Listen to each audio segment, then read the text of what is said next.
নতুন NSDL ৱেবছাইটটোত আপুনি PAN card এখনৰ কাৰণে কেনেকৈ এপ্লাই কৰিব পাৰিব তাৰ বিষয়ে আজি এইটো ভিডিঅ'ত মই আপোনালোকক দেখুৱাম। তো বন্ধু-বান্ধৱীসকল, পান কাৰ্ডৰ অনলাইন এপ্লাই কৰা আগৰ যোনটো NSDL ৱেবছাইট আছিল সেই ৱেবছাইটটোৰ সলনি এতিয়া নতুনকৈ এটা ৱেবছাইট দিছে আৰু আপোনালোকে এতিয়া বৰ্তমান এইটো ৱেবছাইটৰ যোগেদিহে NSDL পান কাৰ্ডৰ কাৰণে এপ্লাই কৰিব পাৰিব। তো ইয়াৰ কাৰণে প্ৰথম আপোনালোকে CSC যোনটো আপোনাৰ একাউণ্ট হয় সেই CSC একাউণ্টটো লগ ইন কৰি ল'ব আৰু লগ ইন কৰি ইয়াত আগৰ দৰে আপোনালোকে চাৰ্চ কৰিব পান আৰু পান বুলি চাৰ্চ কৰাৰ লগে লগে NSDL ই-গভাৰ্ণমেণ্ট বুলি আপোনালোকৰ সন্মুখত এনেদৰে আহি যাব। তো ইয়াত যোনটো ক্লিক হিয়াৰ অপশ্যন আছে ক্লিক হিয়াৰত ক্লিক কৰিব আৰু ক্লিক হিয়াৰত ক্লিক কৰাৰ লগে লগে পিছৰ পেজটো আপোনালোকৰ সন্মুখত এনেদৰে আহিব। তো ইয়াত আপোনালোকে যদি লগ in with digital Seva connect তলৰটোত যদি ক্লিক কৰে তেতিয়া আপোনালোকৰ যোনখন পান কাৰ্ডৰ এপ্লিকেশ্যন ফৰ্ম হয় সেই ফৰ্মখন ছাবমিট কৰা অপশ্যনটো নোলায়। তো এতিয়া আপোনালোকে কি কৰিব, ওপৰত এটা অপশ্যন আছে we are please two inform বুলি যোনটো আপোনালোকৰ সন্মুখত আছে। তো ইয়াৰ তলতে এটা লিংক আছে ক্লিক হিয়াৰ। তো আপোনালোকে কি কৰিব, ইয়াত যোনটো ক্লিক হিয়াৰৰ অপশ্যন আছে আপোনালোকে ক্লিক হিয়াৰত ক্লিক কৰিব আৰু ক্লিক হিয়াৰত ক্লিক কৰাৰ লগে লগে নতুন যোনটো পান কাৰ্ডৰ অনলাইন এপ্লাই কৰা ৱেবছাইট হয় সেই ৱেবছাইটটো আপোনালোকৰ সন্মুখত এনেদৰে আহি যাব, application for enrolment of new PAN. তো ইয়াৰ তলতে এটা অপশ্যন আছে log in with digital Seva connect. তো ইয়াত গৈ আপোনাৰ যোনটো CSC ID আৰু পাছপৰ্ট হয় সেই ID পাছপৰ্টটো দি আপোনালোকে ইয়াত লগ ইন কৰি ল'ব আৰু লগ ইন কৰাৰ পিছত আপোনালোকৰ সন্মুখত পিছৰ পেজটো এনেদৰে আহি যাব। তো ইয়াত আপোনালোকৰ সম্পূৰ্ণ CSC NSDL পান কাৰ্ডৰ যোনটো ৱেবছাইট হয় গোটেই ৱেবছাইটটো ইয়াত চেঞ্জ হৈ গৈছে। এতিয়া আপোনালোকে ইয়াতেই আপোনাৰ গোটেই ডিটেইলছখিনি চাব পাৰিব, ডাছবৰ্ড, নিউ এপ্লিকেশ্যন, পান আপডেট, ইনকমপ্লিট এপ্লিকেশ্যন। আগতে যিহেতু এইখিনি আপোনালোকৰ বহুত দিন হ'লেগে কাট খাই যায় CSC আগৰ যোনটো NSDL ৱেবছাইট আছিলে, কিন্তু বৰ্তমান এইটো ৱেবছাইটত আপোনালোকে গোটেই হিষ্ট্ৰীখিনি আপোনালোকে চাব পাৰিব আৰু যদি কাৰোবাৰ ছাবমিটো নহয় ইয়াত আপোনাৰ ইনকমপ্লিট এপ্লিকেশ্যনত ড্ৰাফত সেই বস্তুটো ইয়াত ৰখিও যায়। তো আৰু এতিয়া বৰ্তমান আপোনালোকে যিহেতু নতুন পান এখন এপ্লাই কৰিবলৈ হ'লে ইয়াত আপোনালোকে যোনটো তলত নিউ এপ্লিকেশ্যন বুলি এটা অপশ্যন আছে আপোনালোকে নিউ এপ্লিকেশ্যনত ক্লিক কৰিব আৰু নিউ এপ্লিকেশ্যনত ক্লিক কৰাৰ লগে লগে আপোনালোকৰ সন্মুখত এনেদৰে আহিব। তো ইয়াত প্ৰথম আগৰ দৰে আপোনালোকে স্কেন বেছড ই-চাইনৰ যোনটো অপশ্যন আছে ইয়াত ক্লিক কৰিব। তাৰপিছত পান কাৰ্ডটো ইণ্ডিভিজুৱেল চিলেক্ট কৰিব। তাৰপিছত ইয়াত ফিজিকেল পান কাৰ্ড, পান কাৰ্ডৰ আপোনালোকে ইয়াত চিলেক্ট কৰিব। তাৰপিছত যোনজন মানুহৰ নতুন পান কাৰ্ডটো বনাবলৈ আপোনালোকে এপ্লাই কৰিব খুজিছে তেওঁৰ নামটো দিব, তাৰপৰা ডেট অফ বাৰ্থটো দিব, তাৰপৰা মোবাইল নাম্বাৰটো দিব, তাৰপৰা ইমেইল আইডিটো দি ইয়াত যোনটো ছাবমিটৰ অপশ্যন আছে আপোনালোকে ছাবমিটত ক্লিক কৰিব আৰু ছাবমিটত ক্লিক কৰাৰ লগে লগে প্ৰচিড টু NSDL পৰ্টেল বুলি আপোনালোকৰ সন্মুখত এনেদৰে আহি যাব। তো ইয়াত ক্লিক কৰাৰ লগে লগে আকৌ আপোনালোকৰ সন্মুখত এনেদৰে আহিব, আই এগ্ৰীত ক্লিক কৰিব আৰু আই এগ্ৰীত ক্লিক কৰাৰ লগে লগে আপোনাৰ যোনটো লিংক থকা মোবাইল নাম্বাৰ সেই নাম্বাৰটো দিব আৰু নাম্বাৰটো দি আপোনালোকে ছাবমিটত ক্লিক কৰিব আৰু ছাবমিটত ক্লিক কৰাৰ লগে লগে আপোনাৰ লিংক থকা মোবাইল নাম্বাৰটো এটা OTP যাব আৰু সেই OTPটো দি আকৌ আপোনালোকে ছাবমিটত ক্লিক কৰিব আৰু ছাবমিটত ক্লিক কৰাৰ লগে লগে পিছৰ পেজটো আপোনালোকৰ সন্মুখত এনেদৰে আহি যাব। তো ইয়াত আপোনালোকে আকৌ ইয়াত যোনটো আধাৰ বুলি আছে ইয়াত আপোনাৰ 12 ডিজিট আধাৰ নাম্বাৰটো দিব আৰু আধাৰ নাম্বাৰটো দি হোৱাৰ পিছত আপোনাৰ আধাৰ কাৰ্ডত নামটো যেনেদৰে আছে ঠিক তেনেদৰে ইয়াত দিব আৰু নামটো দিয়াৰ পিছত টাইটেলত আপোনাৰ যোনটো উপাধি হয় সেই উপাধিটো দিব, তাৰপৰা আপোনাৰ লাষ্ট নেমত আপোনাৰ আধাৰ কাৰ্ডত থকা লাষ্ট নেমটো দিব, তাৰপৰা ফাৰ্ষ্ট নেমটো দিব, তাৰপৰা ডেট অফ বাৰ্থটো ইয়াত আপোনালোকৰ অট'মেটিক আহি যায়, তাৰপৰা জেণ্ডাৰটো দিব আৰু জেণ্ডাৰটো দি হোৱাৰ পিছত ইয়াত আপোনালোকে লেংগুৱেজটো চিলেক্ট কৰিব আৰু লেংগুৱেজটো চিলেক্ট কৰি হোৱাৰ পিছত ইয়াত যোনটো ছাবমিটৰ অপশ্যন আছে আপোনালোকে ছাবমিটত ক্লিক কৰিব আৰু ছাবমিটত ক্লিক কৰাৰ লগে লগে আপোনালোকৰ সন্মুখত পিছৰ পেজটো এনেদৰে আহিব। ইয়াত আপোনালোকে আকৌ নেক্সটত ক্লিক কৰিব আৰু নেক্সটত ক্লিক কৰাৰ লগে লগে আপোনালোকৰ সন্মুখত পেৰেণ্টছ ডিটেইলছৰ যোনখন ফৰ্ম হয় সেই ফৰ্মখন ইয়াত আহিব। তো ইয়াত ফাদাৰ্ছ নেমত প্ৰথম ফাদাৰ্ছ নেমত লাষ্ট নেমটো দিব, তাৰপৰা ফাৰ্ষ্ট নেমটো দিব, আকৌ ৰিএণ্টাৰ ফাদাৰ্ছ নেমত আকৌ লাষ্ট নেমটো দিব, তাৰপৰা আপোনাৰ ফাৰ্ষ্ট নেমটো দিব, তাৰপিছত মাদাৰ্ছ নেমত প্ৰথম লাষ্ট নেমটো দিব, তাৰপৰা ফাৰ্ষ্ট নেমটো দিব, আকৌ ৰিএণ্টাৰ মাদাৰ্ছ নেমত লাষ্ট নেমটো দিব, তাৰপৰা ফাৰ্ষ্ট নেমটো দিব। তাৰপিছত আপোনাক সুধিছে parents name to be print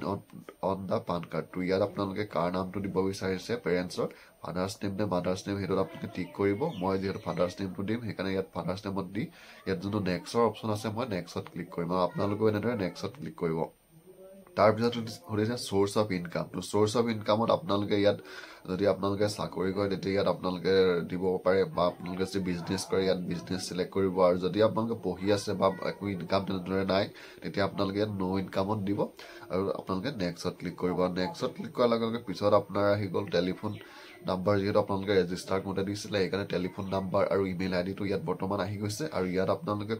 address of কমিউনিকেশ্যনত আপোনাৰ যোনটো এড্ৰেছ হয় সেইটো ৰেচিডেন্স নে অফিচ এড্ৰেছ সেইটো আপোনালোকে দিব লাগিব আৰু দি পানি ৰেচিডেন্স এড্ৰেছত আপোনাৰ প্ৰথম যোনটো আপোনাৰ ঘৰৰ নাম্বাৰ হয় ঘৰৰ নাম্বাৰটো দিব, তাৰপৰা ভিলেজ নেম দিব, তাৰপৰা ৰোডটো দিব, তাৰপৰা লোকেলিটিটো দিব, তাৰপৰা টাউনটো ডিষ্ট্ৰিক্টটো দিব, তাৰপিছত কাউণ্টি নেমটো দিব, তাৰপৰা কাউণ্টি নেমটো দি হোৱাৰ পিছত আপোনাৰ ষ্টেটটো দিব, তাৰপৰা পিনক'ডটো দিব আৰু পিনক'ড এই সকলোবিলাক দি হোৱাৰ পিছত আপোনালোকে তললৈ যাব আৰু তললৈ গৈ ইয়াত যোনটো নেক্সটৰ অপশ্যন আছে আপোনালোকে নেক্সটত ক্লিক কৰিব আৰু নেক্সটত ক্লিক কৰাৰ লগে লগে পিছৰ পেজটো আপোনালোকৰ সন্মুখত এনেদৰে আহি যাব। তো ইয়াত আকৌ আপোনালোকে নেক্সটত ক্লিক কৰিব আৰু নেক্সটত ক্লিক কৰাৰ লগে লগে ইয়াত আপোনালোকে proof of identity, proof of address আৰু প্ৰুফ অফ DOB কাৰণে আপোনালোকে ডকুমেণ্টছ আপলোড কৰিব লাগিব। তো ইয়াত আপোনালোকে প্ৰুফ অফ আইডেণ্টিটিৰ কাৰণে আপোনালোকে আধাৰ কাৰ্ডটো দিব পাৰে আৰু প্ৰুফ অফ এড্ৰেছৰ কাৰণেও আপোনালোকে ইয়াত আধাৰ কাৰ্ডটো দিব পাৰে আৰু প্ৰুফ অফ DOB কাৰণেও আপোনালোকে আধাৰ কাৰ্ডটো দিলেই হ'ব। আৰু এইকেইটা দি হোৱাৰ ইয়াত আপোনালোকে চিলেক্ট কৰি দিব Aadhaar card issue by the unique identification authority of ইণ্ডিয়াৰ যোনটো অপশ্যন আছে ইয়াত আপোনালোকে গোটেই তিনিটাতে একেটাই চিলেক্ট কৰিব। চিলেক্ট কৰাৰ পিছত আপোনালোকে তলত আপোনাৰ ফটো আৰু ছিগনেচাৰটো ইয়াত আপলোড কৰিব লাগিব আৰু ফটোখনৰ চাইজ আপোনালোকৰ 50 KB ভিতৰত হ'ব লাগিব আৰু ছিগনেচাৰটো চাইজটো দিছে আপোনালোকে 50 KB। তো ফটো আৰু ছিগনেচাৰৰ চাইজটো আপোনালোকে 50 KB ভিতৰত ইয়াত আপোনালোকে আপলোড কৰিব লাগিব। আৰু তাৰপিছত আহিলে আপোনালোকৰ আপলোড ছাপৰ্টিং ডকুমেণ্টছ, যিহেতু আমি proof of identity, proof of address আৰু প্ৰুফ অফ DOB কাৰণে আধাৰ কাৰ্ডটো দিছিলোঁ, সেইকাৰণে ইয়াত মই ডকুমেণ্টছত আধাৰ কাৰ্ডটোৱে আপলোড কৰিম আৰু আধাৰ কাৰ্ডটো আপোনালোকে PDF বনাই ল'ব 300 KBৰ ভিতৰত আৰু তাতকৈ যদি বেছি হয় তেতিয়া কিন্তু ইয়াত আপলোড নলয়। তো মই প্ৰথম ফটো আৰু ছিগনেচাৰ মোৰ আপলোড কৰা হৈ গ'ল, তাৰপৰা মই ডকুমেণ্টছ আপলোডত মোৰ যোনটো আধাৰ কাৰ্ড হয় সেই আধাৰ কাৰ্ডটো মই ইয়াত আপলোড কৰি দিলোঁ আৰু আপলোড কৰি আপোনালোকে ইয়াত প্লেচটোত আপোনাৰ জেগাডোখৰীৰ নাম বা আপোনাৰ ডিষ্ট্ৰিক্টৰ যোনটো নাম হয় সেই নামটো দি আপোনালোকে ছাবমিটত ক্লিক কৰিব আৰু ছাবমিটত ক্লিক কৰাৰ লগে লগে আপোনাৰ যোনখন নতুন পান কাৰ্ড এপ্লাই কৰাৰ ফৰ্ম হয় সেই ফৰ্মখন এবাৰ প্ৰিভিউ কৰিবলৈ আহিব আৰু ইয়াত যদি সকলোবিলাক ঠিকেই থাকে তেতিয়া আপোনালোকে কনফাৰ্মত ক্লিক কৰিব আৰু যদি ইয়াত কিবা আপোনালোকৰ ফৰ্মখন পূৰণতে ভুল হৈছিলে তেতিয়া ইডিটৰ যোনটো অপশ্যন আছে ইডিটত ক্লিক কৰিব আৰু যদি সকলোবিলাক ঠিকে থাকে আপোনালোকে কনফাৰ্মত ক্লিক কৰিব আৰু কনফাৰ্মত ক্লিক কৰাৰ লগে লগে আপোনাৰ যোনটো ই-চাইন অথেণ্টিকেশ্যন হয় সেইটো ইয়াত কৰিবলৈ আহি যাব। ইয়াত আপোনালোকৰ যদি আধাৰ কাৰ্ডত লিংক হৈ থকা মোবাইল নাম্বাৰটো চলি আছে তেতিয়া আপোনালোকে OTP বেছড ই-চাইনত ক্লিক কৰিব আৰু যদি সেইটো নাম্বাৰ নাই তেতিয়া আপোনালোকে বায়'মেট্ৰিক বেছড ই-চাইনৰ যোনটো অপশ্যন আছে ইয়াত ক্লিক কৰিব। বায়'মেট্ৰিক বেছড ই-চাইনত ক্লিক কৰিলে আপোনালোকে যোনজন কাষ্টমাৰ পান কাৰ্ডৰ কাৰণে এপ্লাই কৰি আছে তেওঁ ফিংগাৰপ্ৰিণ্টটো ইয়াত দিব লাগিব আৰু মোৰ যিহেতু যোনজন মানুহৰ কৰিছে তেওঁ আধাৰ লিংক মোবাইল নাম্বাৰটো বৰ্তমান এক্টিভ হৈ আছে, সেইকাৰণে মই OTP বেছড ই-চাইনত ক্লিক কৰিম আৰু OTP বেছড ই-চাইনত ক্লিক কৰাৰ লগে লগে পিছৰ পেজটো আপোনালোকৰ সন্মুখত এনেদৰে আহিব। ইয়াত আপোনালোকে যোনটো তেওঁ আধাৰ কাৰ্ডৰ 12 ডিজিট নাম্বাৰ হয় সেই নাম্বাৰটো দিব লাগিব আৰু নাম্বাৰটো দি ইয়াত কেপচাৰ ইয়াত টিকট ক্লিক কৰি যোনটো চেইন OTPৰ অপশ্যন আছে চেইন OTPত ক্লিক কৰিব আৰু চেইন OTPত ক্লিক কৰাৰ লগে লগে তেওঁ আধাৰ কাৰ্ডৰ নাম্বাৰটোত এটা OTP যাব আৰু সেই OTPটো দি আপোনালোকে ইয়াত যোনটো ভেৰিফাই অপশ্যন আছে ভেৰিফাইড ক্লিক কৰিব আৰু ভেৰিফাইড ক্লিক কৰাৰ লগে লগে মোৰ যোনটো OTP ভেৰিফাইড হয় সেইটো ইয়াত হৈ গৈছে আৰু OTPটো ভেৰিফাই হোৱাৰ পিছত আপোনালোকৰ সন্মুখত এনেদৰে আহিব ই-চাইন ছাকচেছফুলি নাও ৰিডাইৰেক্ট টু এণ্ট্ৰি পৰ্টেল। তো ইয়াত আপোনালোকৰ OTPটো ইয়াত ছাকচেছফুলি লৈ লৈছে। এতিয়া পে'মেণ্টটো ইয়াত কটাব লাগিব। পুৰণি ৱেবছাইট আছিলে সেইটোত আপোনালোকে ইয়াত প্ৰথম লগ ইন কৰোঁতে পে'মেণ্টটো কটাব লাগে, কিন্তু এতিয়া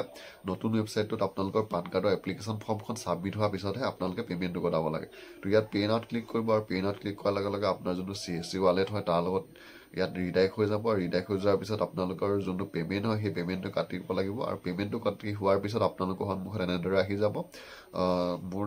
যোনজন মানুহৰ পান কাৰ্ডৰ কাৰণে এপ্লাই কৰিছিলোঁ তেওঁ পান কাৰ্ডৰ এপ্লিকেশ্যনখন ছাকচেছফুলি ছাবমিট হৈ গৈছে, ইউৰ এপ্লিকেশ্যন ইজ ছাবমিট ছাকচেছফুলি।